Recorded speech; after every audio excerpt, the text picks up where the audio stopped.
Hello everyone, good afternoon to all of you. My name is Kyle from A2W Consultants.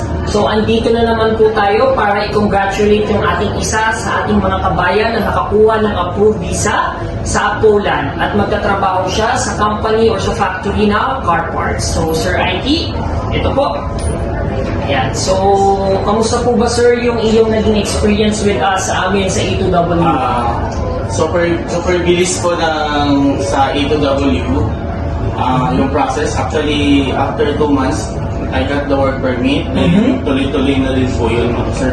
I got the visa. And finally, but Miss K emailed the company. They reply back and they helped me for the visa. Sinuportahan ka ng ating employer para magkaroon ka ng another chance. Yes, Congratulations po. So, we wish you all the best and good luck and God bless you, sir. Thank you.